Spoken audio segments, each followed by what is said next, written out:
Pak Kep. Waalaikumsalam warahmatullahi wabarakatuh. Mohon izin Pak Kep, sebelumnya saya ingin mewawancari Pak Kapolsek selaku Kepala Sekolah di SMA Negeri 1 Kopayato terkait dengan pemenuhan tugas saya di modul 3.1 demonstrasi kontekstual pada hari ini. Sebelumnya saya ingin kira-kira Bapak punya waktu untuk saya wawancari hari ini. Ya. Sebelumnya Bapak pernah mengalami permasalahan yang terjadi di lingkungan sekolah di SMA Negeri 1 Kopayato dan bagaimana cara mengatasi masalah-masalah tersebut, Pak? Ya, sebelumnya Assalamualaikum warahmatullahi wabarakatuh. Di namanya kehidupan, namanya dalam sosialisasi kita pasti punya akan dihadapkan pada masalah. Dan kalau saya mendapatkan atau diperhadapkan pada masalah, saya langsung memetakan masalah ini adalah masalah kecil, masalah yang sedang atau masalah yang berat. Jadi itu saja dulu yang pertama yang saya lakukan jika saya diperhadapkan pada masalah. Baik, pertanyaan pertama Pak, selama ini bagaimana Bapak mengidentifikasi kasus-kasus yang merupakan dilema etika atau bujukan moral di lingkungan SMA Negeri 1 Kopayato? Ya, menurut saya untuk memetakan antara dilema etika dan bujukan moral bagi saya simpel. Karena jika diperhadapkan pada dua pilihan antara benar dan salah, maka itu saya menganggapnya itu adalah bujukan moral. Tapi kalau diperhadapkan pada masalah dan dua-duanya itu benar dan butuh pemikiran yang kuat, maka itu adalah dilema etika. Pertanyaan kedua, bagaimana Bapak menjalankan pengambilan keputusan yang ada di sekolah, terutama untuk kasus-kasus di mana yang ada dua kepentingan yang sama-sama itu benar atau sama-sama mengandung nilai-nilai kebajikan? Oke, yang saya lakukan adalah yang pertama mencari informasi dulu. Apakah masalah ini memang benar-benar atau benar salah gitu. Artinya memperhadapkan pada yang keduanya benar atau ada yang salah satunya salah gitu. Setelah saya menggali informasi, saya berdiskusi dengan pemangku kepentingan.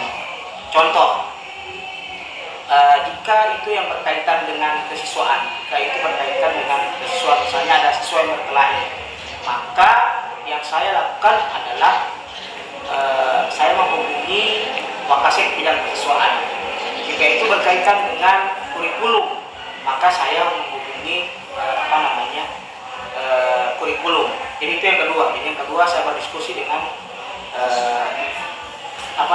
pemangku kepentingan. Kemudian yang ketiga saya menganalisis dulu bahwa berdasarkan saran-saran dari teman-teman, berdasarkan permasalahan yang ada, saya menganalisis bahwa ini untuk segera ditangani atau masih bisa kita pending. Kalau memang segera ditangani, saat itu juga saya tangani.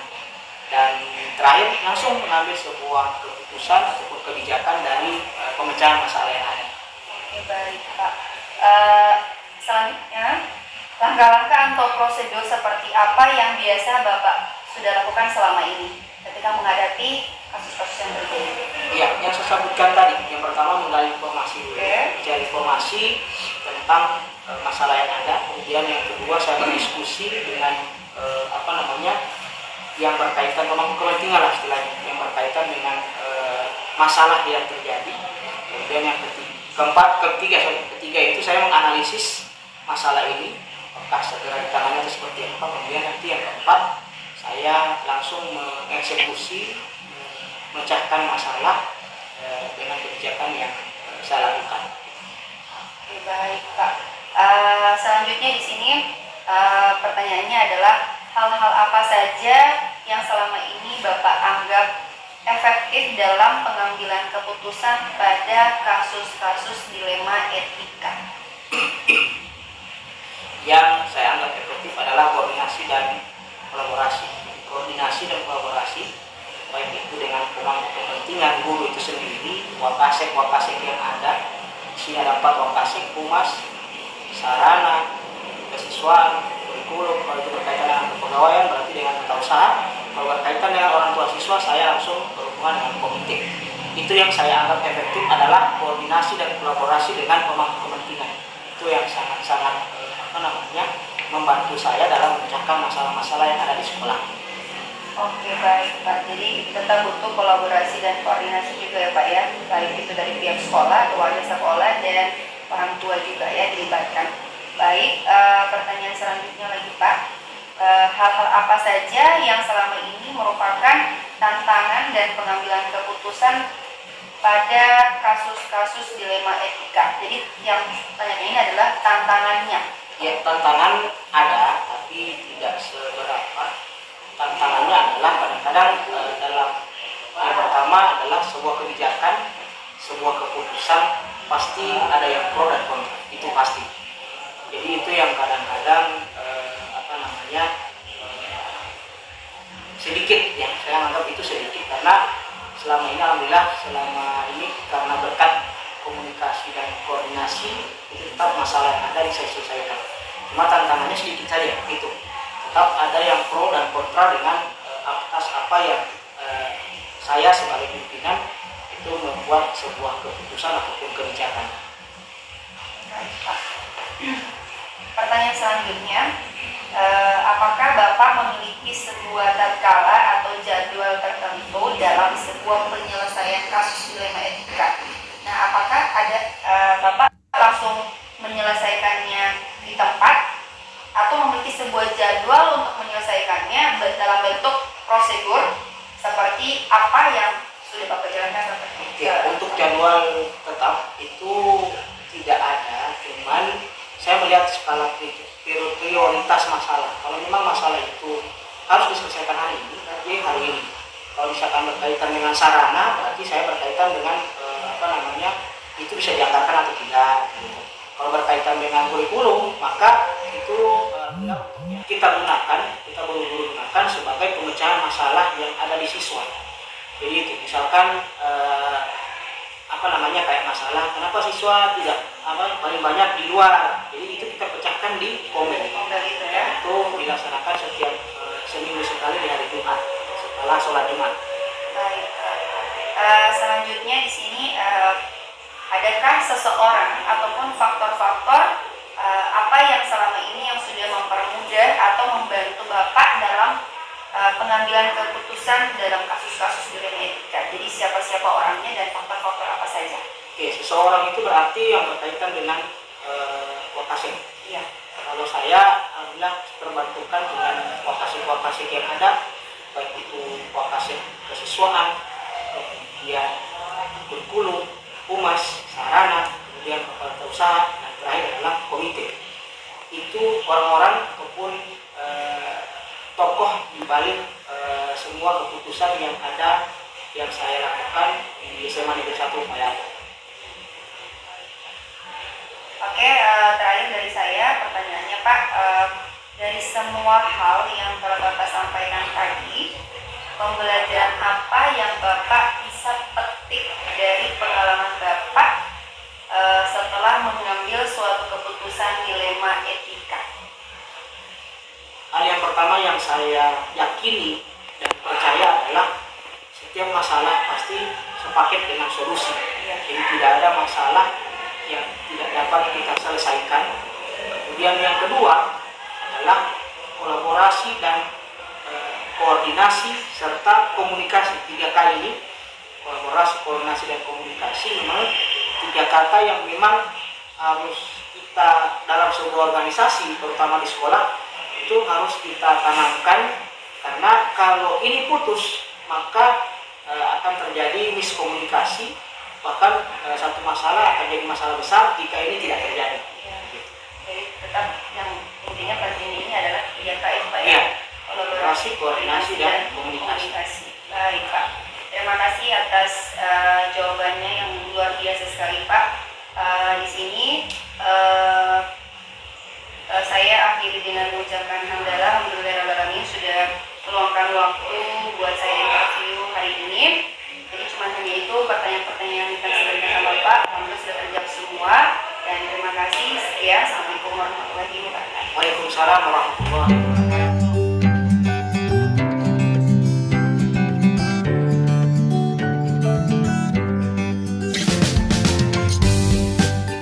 Assalamualaikum warahmatullahi wabarakatuh, Pak Kep. Waalaikumsalam warahmatullahi wabarakatuh. Bagaimana kabarnya hari ini, Pak Kep? Alhamdulillah luar biasa. Saya pada hari ini bisakah saya meminta waktu sebentar untuk wawancara terkait dengan permasalahan atau kasus yang dihadapi di sekolah SMK Negeri 1 Kebayoran Timur. Boleh.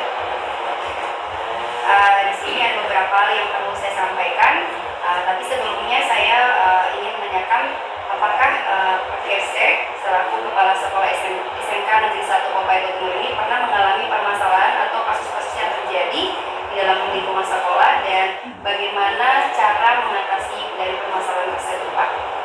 Ya, baik. Berkaitan dengan keberadaan atau lingkungan di SMK Negeri 1 Kebayoran Timur ini pasti tidak terlepas dari permasalahan-permasalahan yang dihadapi. Baik itu permasalahan yang berada di lingkup rekan sejawat, kemudian juga permasalahan yang berada di lingkungan siswa itu sendiri. Nah, untuk permasalahan yang terjadi di sekolah, kadang ada permasalahan yang memang perlu untuk kita selesaikan secara prosedur, ada juga yang secara singkat tergantung dari permasalahan yang ada. Oke. Jadi di sini ada beberapa pertanyaan, sekitar 8 pertanyaan yang akan saya tanyakan kepada Bapak Kesek di Kebayoran Timur, yang saya bisa sebut Pak Amiruddin yang disebut PD. Di sini saya ingin mewawancari ini terkait dengan pemenuhan tugasnya saya pada modul 3.1 demonstrasi kontekstual. Nah, untuk pertanyaan pertama, selama ini bagaimana Bapak mengidentifikasi kasus-kasus yang merupakan dilema etika atau bujukan moral yang terjadi di lingkungan SMK Negeri 1 Kebayoran Timur? Ya, baik. Cara yang saya lakukan untuk mengidentifikasi terkait dengan permasalahan yang berhubungan dengan dilema etika ataupun bujukan moral, yang pertama adalah saya harus memahami dulu konsep terkait dilema etika atau bujukan moral itu sendiri. Tanpa kita memahami konsep itu, maka secara otomatis saya tidak akan mampu untuk melakukan identifikasi. Yang kedua adalah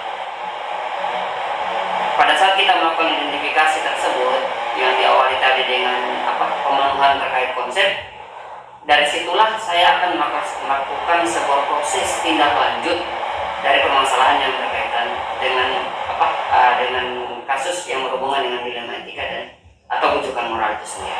Oke, baik. Oke. Pertanyaan yang kedua, selama ini bagaimana Bapak menjalankan pengambilan keputusan di sekolah Bapak, terutama pada kasus-kasus di mana ada dua kepentingan yang sama-sama benar atau yang sama-sama mengandung nilai-nilai kebajikan? Ya, jadi berkaitan dengan pertanyaan tadi, ya, yang pertama selain kita harus mengetahui lingkup permasalahan yang ada, yang kedua saya juga harus mengidentifikasi nilai atau prinsip yang terkandung dari permasalahan tersebut. Apakah permasalahan ini itu lebih banyak ke sisi negatifnya atau sisi positifnya. Yang kedua, saya juga sebagai pimpinan harus mampu untuk memahami bagaimana cara atau dampak yang nantinya akan diberikan. Apakah dampak yang besarnya adalah berhubungan dengan, misalnya contoh kasus yang berhubungan dengan rekan sejawat. Nah, saya harus mengambil sebuah identifikasi khusus untuk melihat dampak baiknya atau dampak baik dan buruknya, lebih ke arah mana yang harus kita persiapkan dengan mana, seperti itu. Selanjutnya di sini ada pertanyaan yang menyebutkan bahwa langkah-langkah atau prosedur seperti apa yang biasa Bapak lakukan selama ini? Langkah-langkahnya dan prosedurnya seperti apa? Ya, langkah atau prosedur yang saya harus lakukan untuk mengatasi sebuah permasalahan atau kasus yang terjadi di lingkup SMK Negeri 1 Kebayoran Timur, yang pertama adalah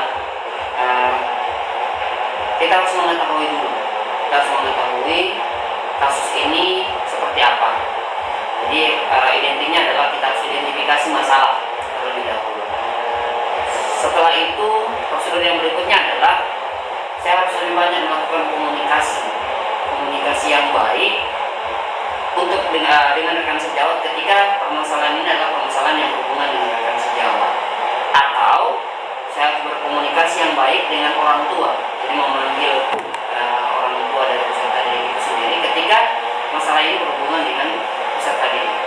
Kemudian yang berikutnya, setelah saya melakukan identifikasi, melakukan komunikasi, dari sini saya pasti akan sudah dapat memikirkan terkait dengan solusi yang terbaik yang bisa saya berikan dari masalah yang dihadapi. Jadi perlu identifikasi, komunikasi, dan solusi. Ya. Oke, selanjutnya Pak Kev, hal-hal apa saja yang selama ini Bapak anggap efektif dalam pengambilan keputusan pada kasus-kasus dilema etika, Pak? Hal-hal efektif yang menurut saya adalah merupakan alternatif yang terbaik untuk kasus-kasus yang ada, baik itu dilema etika maupun rujukan moral itu sendiri. Seperti tadi yang saya sampaikan bahwa saya harus memahami dulu konsepnya. Yang kedua, saya juga harus membuat sebuah prosedur yang jelas, sehingga nanti melalui konsep pemahaman dan prosedur yang jelas ini, itu pasti akan mendapatkan solusi yang terbaik. Nah, berkaitan dengan hal yang efektif tadi, yang pertama yang harus saya lakukan adalah bagaimana saya mampu untuk merefleksi diri pribadi terkait dengan proses pemahaman, karena ini berhubungan dengan kasus dilema etika atau rujukan moral. Maka saya harus menggunakan hak asasi manusia dan keadilan yang baik untuk dapat menyelesaikan, sehingga nanti solusi atau alternatif yang bisa saya dapatkan dari permasalahan dari penyelesaian itu adalah tidak berimbas kepada rasa senang atau tidaknya dalam menyelesaikan sebuah permasalahan. Jadi di sini ada konsepnya, prosedur serta solusi terkait dengan hak asasi manusia dan keadilan. Ya. Pertanyaan selanjutnya, di sini ada hal-hal apa saja yang selama ini merupakan tantangan dalam pengambilan keputusan pada kasus-kasus dilema etika. Jadi kalau tadi kan yang Bapak anggap efektif, kalau ini tantangannya seperti apa pada kasus dilema etika? Jadi tantangan yang biasa saya hadapi untuk menangani kasus baik itu dilema etika maupun rujukan moral adalah ini terkadang yang terjadi adalah adanya konflik nilai baik itu per individu itu sendiri maupun kelompok. Itu yang pertama, tantangan yang pertama. Tantangan yang kedua adalah adanya tekanan, baik itu tekanan dari sisi internal maupun eksternal, dan adanya konsekuensi sosial. Jadi pada saat saya akan menerapkan sebuah solusi, maka yang pasti ini tidak luput dari tekanan ataupun konsekuensi sosial yang akan diterima. Karena pada dasarnya untuk menyelesaikan sebuah permasalahan, baik itu dilema etika maupun juga moral, itu kita harus mengetahui dulu bagaimana solusi alternatif yang terbaik, sehingga nanti dari kasus ini bisa menyelesaikan sebuah solusi yang terbaik yang nantinya tidak akan berefek negatif baik kepada yang melakukan maupun yang menyelesaikan masalah. Seperti itu. Di sini ada pertanyaan selanjutnya.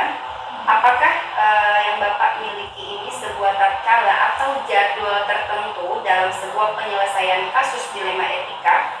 Apakah Bapak langsung menyelesaikan di tempat atau memiliki sebuah jadwal untuk menyelesaikannya? Bentuk dan prosedurnya seperti apa yang Bapak akan lakukan nanti? Jalankan nanti. Ya. Berkaitan dengan tata kelola atau jadwal yang harus saya persiapkan, ini sebenarnya adalah kondisional, tergantung dari sisi kasus tersebut. Kasus ini bisa saya bedakan menjadi 3. Ada kasus yang ringan, sedang, dan berat. Nah, kalaupun kasus yang terjadi adalah kasus yang ringan, maka prosesnya saya tidak harus menunggu prosedur. Nah, saya langsung bisa mengambil sebuah inisiatif untuk pemberian solusi. Yang kedua, kalau misalnya status ini adalah status kasus sedang maupun berat, ini memerlukan jadwal atau tata kelola prosedur yang baik, karena paling tidak saya harus mampu untuk mencari atau menggali informasi dulu dari semua yang terlibat di dalamnya, baik itu sebagai informan ataupun hal-hal lain, karena tidak serta-merta ketika kasus ini berhubungan dengan kasus sedang dan berat saya harus mengambil sebuah solusi, tidak seperti itu. Jadi tetap saya mencari, menggali informasi dari semua stakeholder yang saling berhubungan, dan dari situlah saya akan mampu mendapatkan sebuah alternatif solusi yang terbaik yang bisa diberikan. Jadi lihat dari tergantung sisi kasus Ya, dulu ya, sisi Pak. kasus. Yang pertanyaan selanjutnya, Pak, di sini adakah seseorang atau faktor-faktor apa yang selama ini mempermudah atau membantu Bapak dalam mengambil sebuah keputusan dalam kasus-kasus yang ada di sekolah Bapak? Jadi siapakah orang-orang yang terlibat? Ya. Jadi untuk orang-orang yang terlibat di dalamnya itu pasti ada, dan ini juga tergantung dari kasusnya tadi. Kalau misalnya kasus dilema etika atau rujukan moral yang berhubungan dengan peserta didik, pasti di dalamnya sudah ada keterlibatan tim, baik itu guru BK maupun wakasek siswa. Kalau dia berhubungan dengan rekan sejawat, maka ini juga pasti ada tim di dalamnya. Nah, faktor-faktor pendukung sebenarnya terkait dengan bagaimana cara menyelesaikan masalah ini adalah yang pertama, saya harus memiliki etika pribadi yang kuat, di mana etika seorang pemimpin itu harus mampu untuk menjadi sebuah hal yang prioritas atau yang utama. Yang kedua, dia harus mampu menggali informasi yang berhubungan dengan bagaimana pemberian solusi terkait dengan masalah yang ada. Kemudian yang ketiga, ketika ini berkaitan dengan pemberian solusi, maka yang harus dipikirkan adalah untuk berdampak baik, mampu untuk berdampak baik dari penyelesaian masalah itu. Tetap melibatkan orang-orang di Ya, sekolah, keluarga sekolah ya, Pak ya. Pertanyaan terakhir dari saya, Pak, dari semua hal yang Bapak sudah sampaikan dari tadi ini, pembelajaran apa yang Bapak bisa petik dari pengalaman Bapak dalam pengambilan keputusan dilema etika? Ya. Jadi kalau berkaitan dengan pembelajaran yang bisa saya ambil atau yang saya petik dari penyelesaian permasalahan yang berhubungan dengan dilema etika dan kemunculan moral, yang pertama adalah saya harus mampu untuk mengelola emosional, itu satu. Yang kedua adalah mampu memahami kasus ini masuk di ranah dilema etika maupun rujukan moral, sehingga nanti kita tidak akan salah mengambil solusi.